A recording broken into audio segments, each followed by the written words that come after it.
Hello, welcome to my channel. আশা করি তোমরা সবাই খুব ভালো আছো, আমিও ভালো আছি। তো এই ভ্লগটা ছিল পয়লা বৈশাখের দিনের ভ্লগ, যেটা আমার দিতে অনেকটাই লেট হয়ে গিয়েছে। আমরা প্ল্যান করেছিলাম সমস্ত বন্ধুরা মিলে ডিনারে বেরোবো, তো সেই মতো আমি আর সোনাই বেরিয়ে পড়েছিলাম।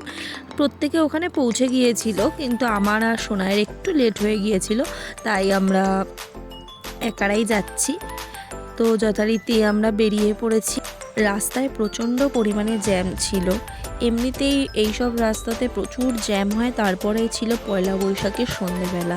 তো বুঝতেই পারছো মানে জ্যামটা কতটা পরিমাণে। তো এদিকে সোনাই ওর গাড়ি পার্ক করার জন্য চলে গিয়েছে, আর আমি এদিকে একা একা হেঁটে হেঁটে অন্য সাইডে যাচ্ছিলাম। সোনাইয়ের অফিসের থেকে রেস্টুরেন্টটা বেশি একটা দূরে না, তো আমরা গাড়ি রেখে হেঁটে হেঁটেই গিয়েছি। আর এদিকে দেখো সবাই মোটামুটি চলে এসেছে, বলেইছি আমরা সবচেয়ে লেটে এসেছি। তো আমরা এসেছিলাম দেবী চৌধুরানী রেস্টুরেন্টে।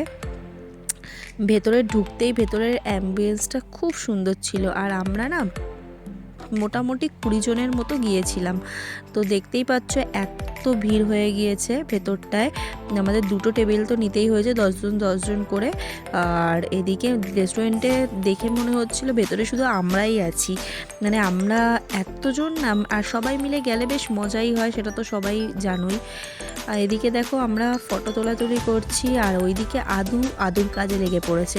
ওর ফোন নিয়ে ইউটিউব দেখতে শুরু করে দিয়েছে। এই রেস্টুরেন্টের ভেতরের অ্যাম্বিয়েন্সটা তো খুবই সুন্দর, তোমাদের আগের ভিডিওতে আমি শেয়ার করেছিলাম এই রেস্টুরেন্টটার সম্বন্ধে। তো আমরা নিয়ে নিয়েছিলাম পয়লা বৈশাখ থালি, আর এর মধ্যে অনেক রকমের আইটেম ছিল। আর তার সাথে নিয়ে নিয়েছিলাম আমরা ডাব চিংড়ির একটা কম্বো, যেটার দাম পড়েছিল 1771 টোটাল, যেটা শেয়ারেবল ফর 2। আমি আর সোনাই মিলে খেয়েছিলাম। আর তো খাওয়া দাওয়া শেষ করে আমরা বাড়ির উদ্দেশ্যে বেরিয়ে পড়েছি। তখন মোটামুটি অনেকটা লেট হয়ে গিয়েছিল, 11:30টার দিকে প্রায়। তো আমরা বেরিয়ে পড়েছি, আর এইভাবে আমি আমার পয়লা বৈশাখের সন্ধেটা কাটালাম বন্ধুদের সাথে, প্রিয় মানুষের সাথে। তোমরা তোমাদের পয়লা বৈশাখকে কীভাবে কাটালে অবশ্যই কিন্তু কমেন্ট করে জানিও। আর ভিডিওটা ভালো লাগলে লাইক, কমেন্ট, শেয়ার, আর চ্যানেলটাকে একটা সাবস্ক্রাইব করে দিও। দেখা হচ্ছে তোমাদের সাথে নেক্সট ভিডিওতে, ততক্ষণের জন্য টাটা।